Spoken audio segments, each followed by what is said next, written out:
So, Andrew, we're waiting for you to give your spiel, right?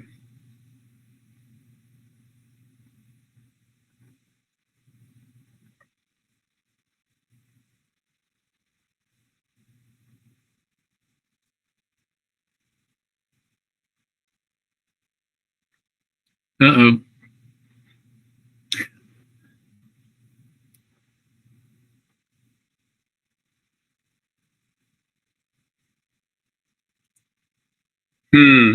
Okay, so Andrea is emailing me saying that she's got a problem with her sound. So I'm wondering, can we go ahead without the usual discussion, or rather instructions? Yes? Okay, so hopefully, since it's mostly us, people who are visiting tonight will have heard this before, that we are recording this. People can see it later. We're also live streaming, sending it out.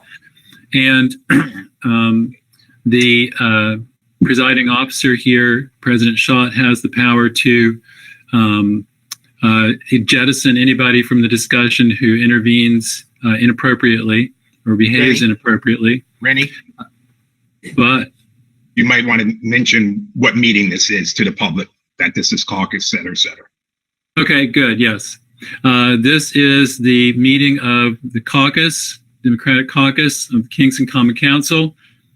Usually we meet in the same month as the Common Council meeting, but since that is the first, tomorrow, we're meeting on the 31st here of August. So we will be discussing the legislation that's on the docket for tomorrow night.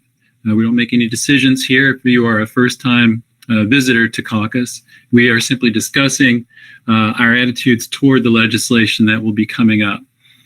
So like I said, President Schott has the power to eject anybody who intervenes inappropriately, and we will get going. We don't have a huge agenda here, so a lot of it looks like it's coming out of funds.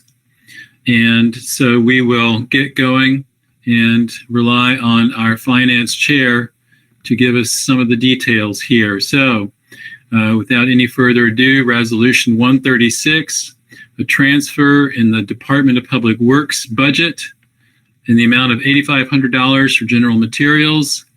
Doug, can you remind us what this one's about? You have to unmute yourself, Doug. This is Doug Coop, Chair of Finance. As an overview, I'll say we have, out of the legislation list, we have 7 from Finance tonight. 4 are budgetary transfers with no financial impact. 1 is a transfer from contingency, and 1 is a bond ordinance for design of bridge replacement. So starting with 136 is a transfer in DPW for the amount of $8,500 for general materials, $8,500 between various accounts. There is 0 financial impact. I wouldn't think there'd be any problem in these. Are there any questions? Okay, everyone okay with that? Okay, moving on to the next one. Also with DPW, it's a transfer of $4,700. Again, no financial impact. It's a transfer to pay for expenses of various vehicle maintenance. $4,700, 0 financial impact. Questions? Okay, moving on. 139 is a also from DPW. Is a transfer. 138.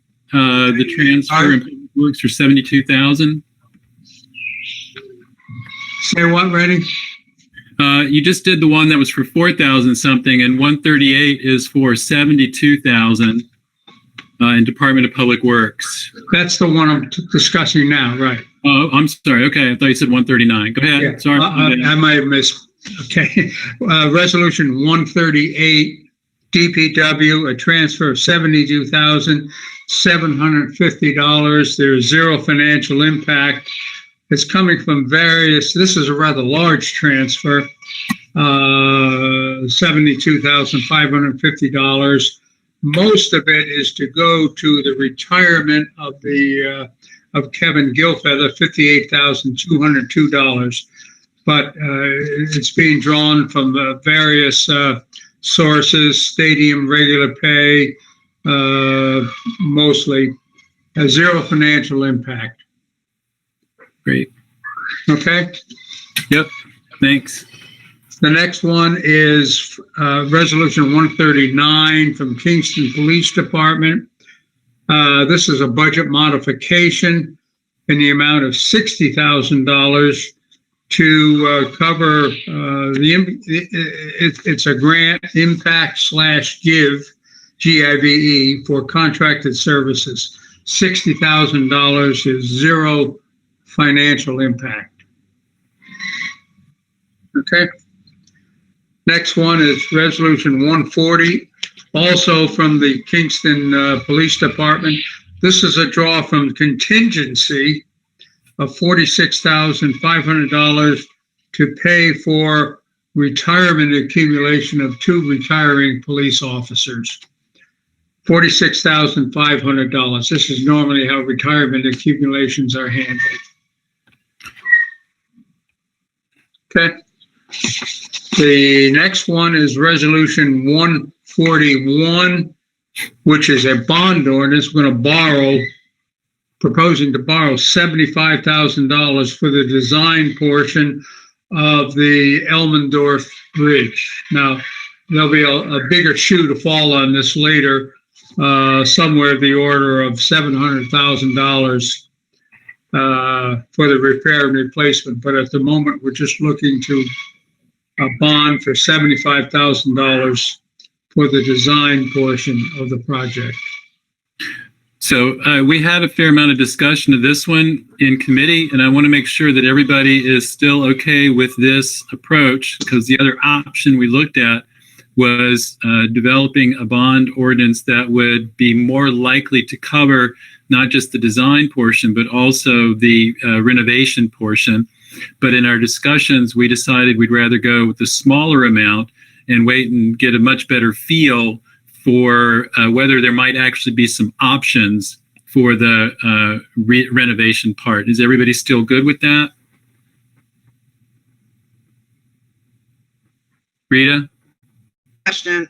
So Doug said this is for the design of the bridge. The legislation reads design and repair or replacement. Should it say that if it's just for the design part of it?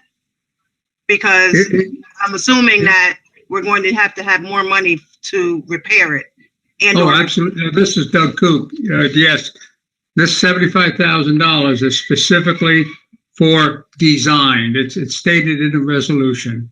And obviously, if we're going to repair, replace, whatever, it's going to take more money later on. But this is just to come to do the design, see where we're going to go from here.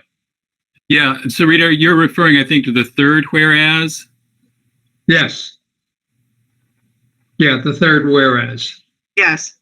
Yeah, okay. So that reads to me along the lines of what Doug is saying, that it's simply saying that because this is the potential, it's the second whereas, because this is the potential, it's just kind of laying a marker down. It's not requiring us to do anything on that particular point, as I read it. Okay. And Great. Resolution 142 is the bond ordinance in support of Resolution 141. I would just like to point out to the clerk, Elmendorf is misspelled in the title of 141 as Elmendorf. All right. Good. So Resolution 143, public safety. Tony Davis. I had a question in regard to the last one. You didn't catch my hand. So 75,000, that's just again for the design, or 75,000 for the design, right? Yeah. Right. Is that when it's going to be input about what what way the design's going to come back with several options? Is that what was discussed? Yeah, that was that last we're time. we're not predisposed to actually reconstruction of the bridge. Could it be renovation, fixing, whatever? Okay. But it's hiring a contractor to give us a consultant to give the recommendations as to which is the best way to go on this. Okay. Thank you. Good question. I'm up now, ready? Yes, sir. Tony Day. 143. Again, that's Michelle, all the women, and Michelle Hurst's ward, and we had a discussion. I had and several conversations with the city engineer, and the recommendations to put all way stop signs and at all the intersections down there. And I guess it's a little confusing. And there's a stop sign when you're coming down Wilbur Avenue towards Beale Street, but it's a little confusion around there because the stop sign, people sometimes don't stop or just scroll right through it, if I want to say that. So the city engineer's recommendation, John Schulteis, is to put all-way stop signs at various locations there, not only at Wilbur and Dunn, at Rodney Street, and also, I'm not here right now on there, but I believe Davis Street intersection, Wilbur to Dunn, or Beale to Dunn Street. So that's what, and there are going to be all-way stop signs there. Yes. Any comment? I'm sorry. Any questions? Shell, you okay with that? I know it's your ward. I'm good, and I'm very grateful that you went down and checked it all out and provided your feedback and help on that. Thank you. Thank you. Thank you. So again, Dunn Street at Beale, Davis Street at Wilbur, Rodney Street at Dunn, and Wilbur Avenue northbound at Davis Street. So it's going to be a lot of stop in every direction and always stops, which I think is going to help out in that intersection. And then I believe the next one is me too, Ren? Yes, sir. 144. 144, and we're going to have to table that at this time. And found out after our public safety meeting that we didn't go in the precise correct order, and that this request has to go to the Parks and Recs Commission. Steve Shabbat, so hopefully you can push this through. I believe you have a meeting on the 3rd, Steve Shabbat, on the 3rd. So we would have to wait. So we will have to table this tomorrow, and we'll have to wait for a decision out of Parks and Rec, which I don't see it being a roadblock, that we have to go through the proper procedure, which is Parks and Rec Commission, and discussing it, giving approval. Then it can come back to public safety, and we can discuss it. And we've already made the recommendation to approve it. This is going to be to add an honor to Staff Sergeant Charles W. Johnson, who was the first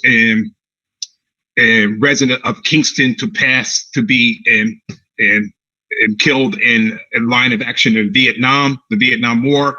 And so this is a long time coming, and deserving honor, and to this gentleman who gave his life for this country. And so after, Parks and Rec Commission, come back to us, and we will discuss it real quick, and then we'll hopefully be able to bring it to the council at next month's meeting. Steve Shabbat. Yep.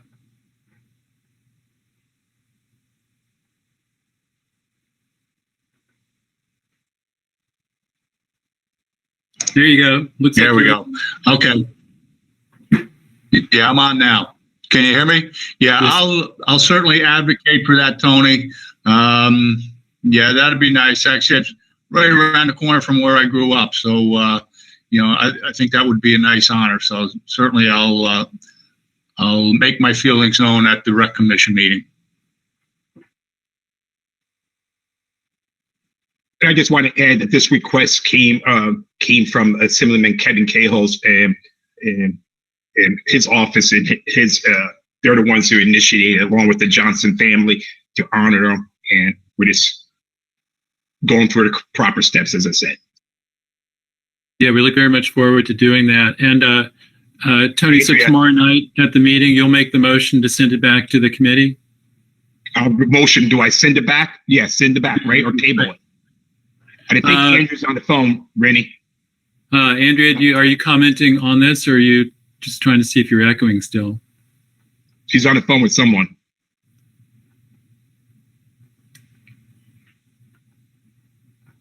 Seems like it's somebody nice.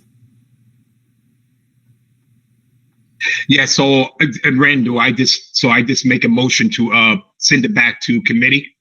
Yes, sir. I think that's the proper approach. And did somebody has to second it? Yeah, so Steve will second it. Okay, great. Thank you. All right. Andrea, did you want to comment on that piece of legislation or tell us something about our communications tonight? Well, we can come back to it if she wants to comment on it. So that was 144. I look very much forward to us passing this. And then the last item is the second reading of local law number 2, amending Article 4, sections 22 to 20, composition, and 22 to 21 terms of office of the City Code of the City of Kingston. Jeffrey, that was yours, I believe. Yes? Jeffrey Ventura Morel? Yes. Yeah, that came out of Laws and Rules. This is Jeffrey Ventura Morel. So this is, it was a request sent by Sue Cahill to amend the membership of the Heritage Area Commission. Currently it's 11 members, which is hard for them to fill all those positions. So the amendment is to change the membership from 11 to 7 members, so that it's easier for them to reach a quorum. Okay. Any discussion about that? Anybody got a problem with voting for this? Doug Coop? Yeah, and this is a membership of which committee? The HAC, Heritage Area Commission. Okay. Somebody's excited about that. All right. So good. So if everybody is in favor of that, before we close, I'd like to remind everyone to talk up as much as you can, responding to the United States Census survey that's going on now. We're still low in a number of areas in Ulster County in general, but we want to make sure we get as high participation as possible here in Kingston. As you all well know, this is crucial in terms of any monies that we get from the federal government, all kinds of aid that can come to us. And so the better the count, the more we fill it out, the better it will be for us in the future. I strongly urge everyone to, go on social media, talk to your friends. If you know anybody who has an airplane that can do skywriting, whatever is at your command, let's try to do whatever we can to get folks out there to respond to the census survey. The other thing is, Don, our good wishes to you as you're recuperating. Hope you're back running and kicking the soccer ball very soon. And tomorrow night, we want to make sure that everybody knows tomorrow night we will have public spoken commentary. We ask that anybody who wants to speak from the public let Elissa Tinty know by tomorrow at 2:00. This is going to be our normal pattern from here on out, as long as we are in this COVID crisis and meeting virtually. This requires a fair amount of coordination. So we hope that members of the public will understand and will do their very best to let us know by 2:00 if they want to speak. And then President Shaw will let everybody know the specific process tomorrow night. Yes, Andrea. I think you could hear me on the phone, right? Yes. And written comment is still going to be accepted as well. I just wanted to make sure you could still write a comment to Elissa Tinty at her email address by 4 p.m. tomorrow, if you don't want to public speak. And Elissa Tinty's email address, the clerk's email address is emtinti, EMTINTI, at kingston-ny.gov. EMTINTI at kingston-ny.gov. All right, so we're trying to get back to normal as much as we can here in this virtual world, and we look forward to hearing what people have to say tomorrow night. And we also want to let everybody know it's at 6 o'clock. We're going to have a special laws and rules meeting concerning the proposal on Montrepose Avenue. This is a working meeting. This is not a meeting where we will be taking public comment, as I understand it, right, Jeffrey? Okay. Yes, we had a public hearing about this issue 2 weeks ago, I believe, at the regular laws, right before the regular laws and rules meeting, and we extended the public commentary period until today at 5 p.m. So I think that gave everybody ample chance to make their feelings known about this. And given what I saw on our city email list, I think plenty of people did. I think we got a lot of comments today. So clearly an event that people are interested in knowing more about and letting their feelings be known. So can you explain briefly what it is that Laws and Rules will be doing tomorrow at 6? Yes, so there is, Wright Architects is requesting a rezoning for the property at 216 Montrepose Avenue. So we referred it to all the involved agencies, which is the Planning Board, the Ulster County Planning Board, and I believe the Historic Landmarks Preservation Commission. They all submitted the responses to the request, and now we are voting on whether to approve that rezoning from residential to RT, which I believe is multiple residential unit. Mm-hmm. Okay, RT great. RT is basically a Rondout district. Right. Yes. Thank you. Okay. Mm-hmm. All right. So everybody clear on that? Of course, if you're not on Laws and Rules, you're more than welcome to be there as members of the committee. Members of the public are more than welcome to watch, and then we'll discuss and go through the form that we're looking at. Right. When is the meeting again, Rand or Jeffrey? 6 o'clock. 6 o'clock. 6 o'clock, and I encourage everybody on the full council to attend because the full council will be voting right after on it. So it comes out of committee and into the full council right after, and that it is being done this way because when somebody request a rezoning, the full council has to, per the city charter, the full council has to respond within 90 days, and we're coming up on that deadline already. Okay, good. Thank you for that clarification. Do you have a sense of how long that meeting will last? Depends on the discussion. Okay. All right. Well, thank you very much. Anything else anyone wants to say before we part ways until tomorrow night? All right, good. Good to see you all, even if you are only that big. Stay safe. You too. Be good. Wear a mask. Good night, everybody. Who starts tomorrow? Good night. Thank you.